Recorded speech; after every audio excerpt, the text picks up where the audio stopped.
मित्रांनो नमस्कार. माझ्या आजच्या एका नवीन व्हिडिओमध्ये आपलं पुन्हा एकदा स्वागत आहे. तर मित्रांनो आपण रानामध्ये फिरायला आलेलो आहे. आपण पक्षी आणि प्राण्यांना पाणी ठेवत असतो. ऊन जास्त वाढलेले त्याच्यामुळे आता आपली जबाबदारी वाढलेली. तर आपण जे गेल्या वर्षी आपण जे डवरं बनवलं होतं मित्रांनो ते काही ठिकाणी झुरीच्या याच्यामध्ये होते, त्यामुळे ते पाण्याने गाडलं गेलं तर आपण ते पुन्हा आज नीट करायला आलेलो. तर पाहू मित्रांनो आपण जे आपले डवरं आहेत हे पूर्णपणे आपण नीट करणार आहेत. आणि लगेच आपण नीट केल्यानंतर मित्रांनो लगेच पक्षी पाणी प्यायलेत, कारण पक्षी तहानलेले असते त्यामुळे लगेच पक्षी पाणी प्यायले तिथं. तर तुम्ही पाहू शकता या ठिकाणी मग आपला जो डवरा आहे हा पूर्णपणे मातीने दगडाने गाडून गेलेले. तर चला मित्रांनो पाहू आपण या ठिकाणचा आपला हा डवरा उकळल्यानंतर किती पक्षी या ठिकाणी पाणी प्यायला येतात. तर माझा व्हिडिओ जर तुम्हाला आवडला तर नक्की या माझ्या चॅनलला शेअर करा, लाईक करा आणि सबस्क्राईब करायला विसरू नका. हे बघा मी तुम्हाला दाखवतोय आता या ठिकाणी ना हा जो आपला डवरा होता बनवलेला, हे बघा तुम्ही पाहू शकता याकडे हा जो डवरा आपला हा पूर्णपणे गाडून गेलेले. तर आता आपल्याला ते नीट करायचे. हे बघा हा जो आपला डवरा हा पूर्णपणे ह्या दगडाने आणि मातीने हा त्या साईडचा जो होता तो पूर्णपणे गेलेले धुवून पाण्याने. पण हा मात्र इथं आहे तर आपण ते आता पूर्णपणे उकरणार इथं. आणि बघा मित्रांनो पाणी उकरल्या आपण लगेच पक्षी या ठिकाणी पाणी पिले, कारण पक्षी तहानलेले आहेत, ऊन जास्त होते आणि त्यांना सवय लागलेली आपल्या या डवऱ्यांची. आपण ह्या वेगळ्या आपल्या या ठिकाणी बरेच लांबे या डवऱ्यावर आपण आलेले.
तर बघा मित्रांनो आपलं पक्षी या ठिकाणी आता आहे ना मस्तपैकी आंघोळ करायला पाण्यामध्ये आलेले आहेत, कारण जास्त ऊन पडलेले पाणी पितात आणि आंघोळ करतात. तर मित्रांनो जसं आपण आंघोळ करताना आनंद घेतो तसं आपल्या पक्ष्यांना सुद्धा आनंद घेता आला पाहिजे.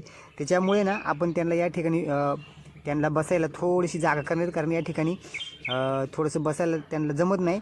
तर त्यामुळे ना आपण थोडीशी जागा करूया, त्यांना झोका बनवू मित्रांनो, आणि आंघोळ करून त्यांना आनंदसुद्धा घेता आला पाहिजे पक्ष्यांना सुद्धा. तर आपण या ठिकाणी आता अशी आडवी कांदी बांधू आता. आणि बघा मित्रांनो या झोक्यावरती पक्षी किती आनंदाने या झोक्यावर बसतात. आता आपण इथं बांधून घेऊ.